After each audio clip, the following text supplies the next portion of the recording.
এই বছৰৰ পৰা আমি সিদ্ধান্ত লৈছো যে স্নাতক পৰীক্ষাত উত্তীৰ্ণ হোৱাৰ লগে লগে এটা বছৰ আমি সেই যুৱক যুৱতীক প্ৰতি মাহত ২৫০০ টকাকৈ আমি এবছৰৰ বাবে এটা বৃত্তি প্ৰদান কৰিম। ই নিবনুৱা ভাত্তা নহয়, কাৰণ আমি ভাবো যে এটা বছৰ চৰকাৰে সমৰ্থন দিলে লৰা ছোৱালীয়ে নিজৰ ভৰিত নিজে থিয় হ'ব পাৰিব। আৰু অসমত যদি কোনোবাই আজি সঁচাকৈ নিজক সংস্থাপিত কৰিব খোজে, লোকসেৱা আয়োগৰ পৰীক্ষা আজি ট্ৰান্সপাৰেণ্ট পৰীক্ষা, আসাম ডিৰেক্ট ৰিক্ৰুটমেণ্ট এক্সামিনেশ্যন আজি এটা ট্ৰান্সপাৰেণ্ট পৰীক্ষা, আজি অসমত সেমি কণ্ডাক্টৰৰ দৰে উদ্যোগ স্থাপনে ইণ্ডাষ্ট্ৰিয়েল এমপ্লয়মেণ্টৰ এটা নতুন পথ মুকলি কৰিছে। আৰু কেইদিনমান আগতে আমি CM ফ্লাইট যৰ জৰিয়তে ফৰেন লেংগুৱেজৰ শিক্ষাৰ জৰিয়তে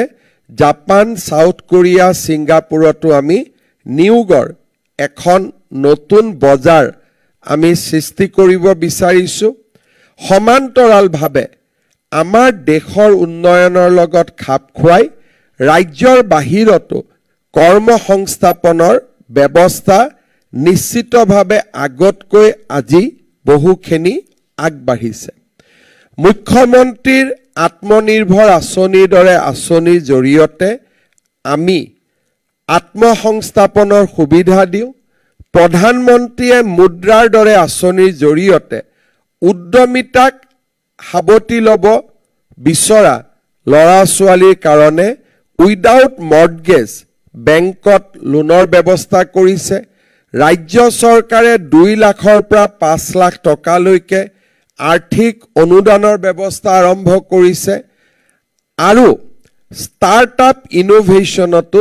আজি আমাৰ ল'ৰা ছোৱালী জড়িত হৈছে। মই বিশ্বাস কৰোঁ যে এই এটা বছৰৰ আৰ্থিক ছাপোৰ্টে বা অৰ্থনৈতিক ছাপোৰ্টে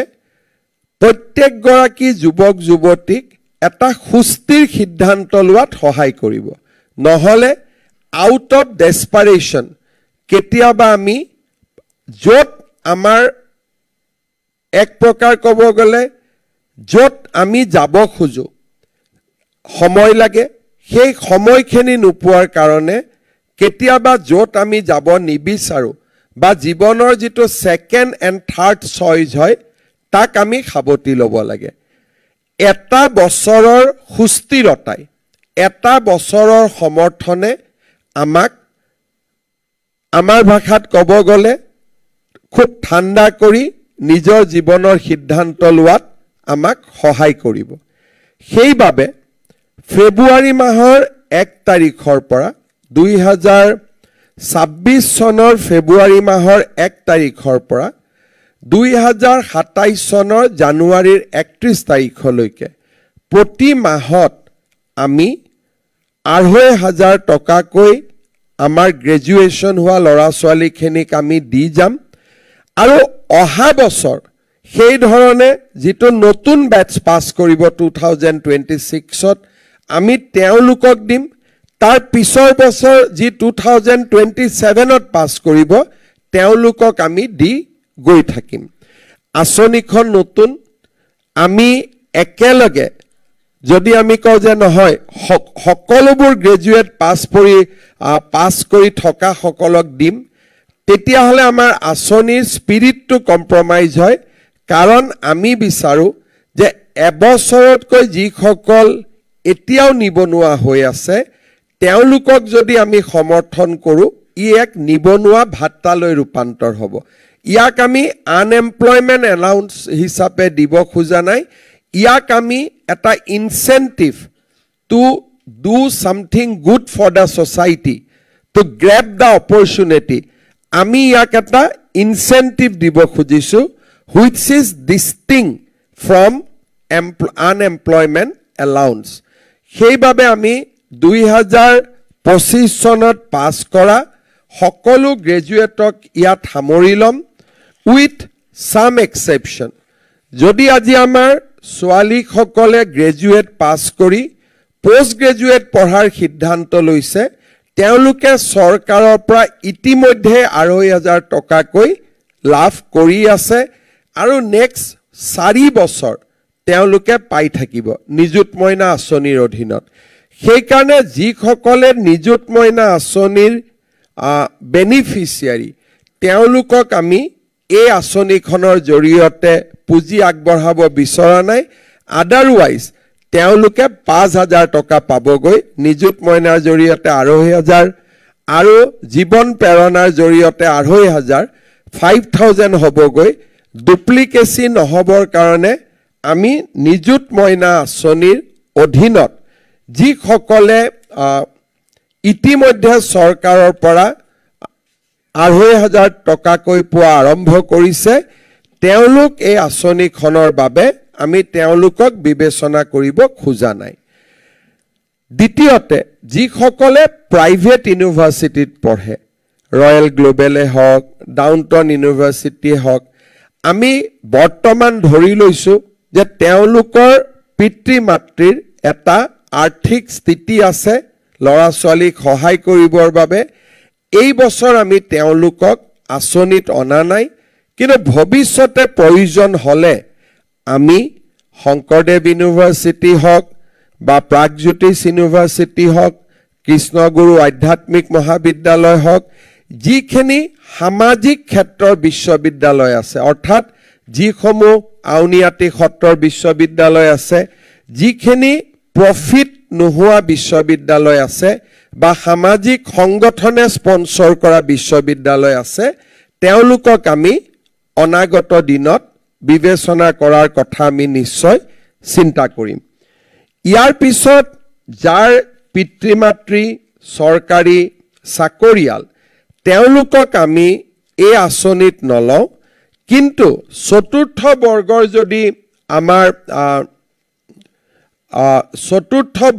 যদি আমাৰ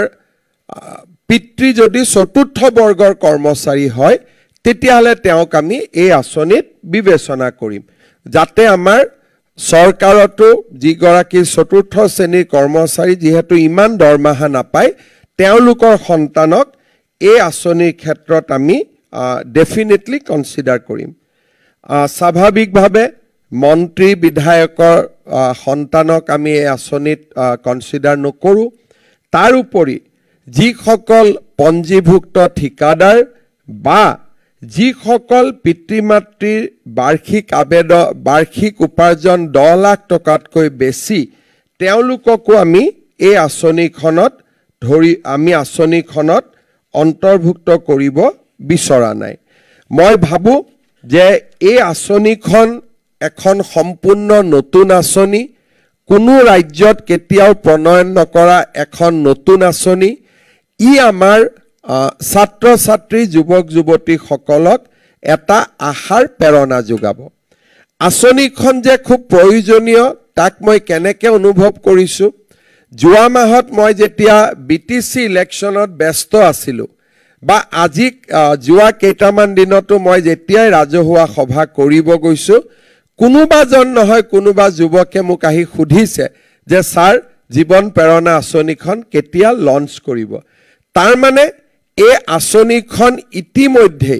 লঞ্চ নকৰাৰ আগতেই ই জনপ্ৰিয় হৈছে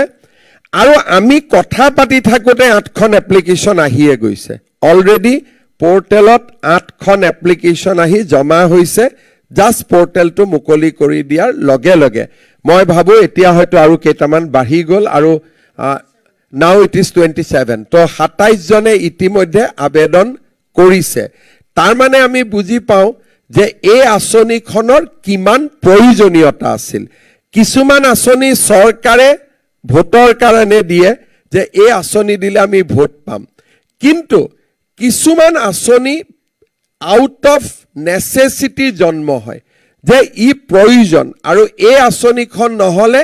আমি চলিব নোৱাৰিম এই ধৰণৰ মই ভাবো যে ইন ডেজ টু কাম এই আঁচনিখন এটা নেসেসিটি লৈ ৰূপান্তৰ হ'ব